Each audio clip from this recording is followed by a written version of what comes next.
ఉగ్రవాదాన్ని ఎగదోస్తున్న దయాది పాకిస్తాన్ ఒకవైపు, సరిహద్దుల వద్ద ఏదో ఒక రకంగా చికాకు పెట్టే డ్రాగన్ ఇంకోవైపు.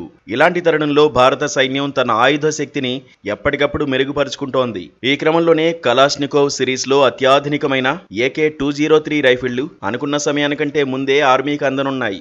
నిమిషానికి 700 రౌండ్లు ఫైర్ చేయగల సామర్థ్యం ఈ రైఫిల్ సొంతం. అలాగే ఇది 800 మీటర్ల దూరంలోని లక్ష్యాలను ఖచ్చితత్వంతో ఛేదించగలుగుతుంది. ఉత్తరప్రదేశ్లోని అమేఠీలో భారత్ రష్యా భాగస్వామ్యంతో ఏర్పాటైన Indo Russian rifles private limited share పేరుతో AK-203 రైఫిళ్లను తయారు చేస్తోంది. వాస్తవానికి 5,200 కోట్ల రూపాయల కాంట్రాక్ట్లో భాగంగా 2032 అక్టోబర్ నాటికి 6,01,427 AK-203 రైఫిళ్లను అందజేయాల్సి ఉంది. కానీ అనుకున్న సమయానికి 22 నెలల ముందే అంటే 2030 నాటికే వీటిని భద్రతా దళాలకు ఇచ్చేస్తామని IRRPL అధికారులు వెల్లడించారు. ఇప్పటికే దాదాపు 48,000 రైఫిళ్లను ఇచ్చామని, 2 నుంచి 3 వారాల్లోగా మరో 7,000 రైఫిళ్లు అందజేస్తామని తెలిపారు.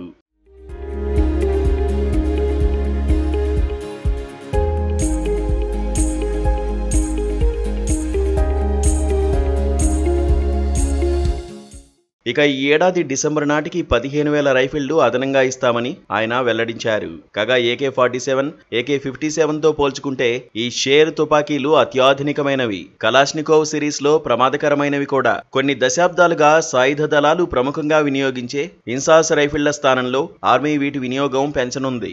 ఇన్సాస్ రైఫిల్ కాలిబర్ 5.62 mm కాగా 7.62 mm కాలిబర్ తో వీటి రూపకల్పన చేశారు. ఇక ఈ తుపాకీ బరువు 3.8 కేజీలు కాగా ఇన్సాస్ 4.15 కేజీల బరువు ఉంటుంది. పొడవు కూడా తక్కువే.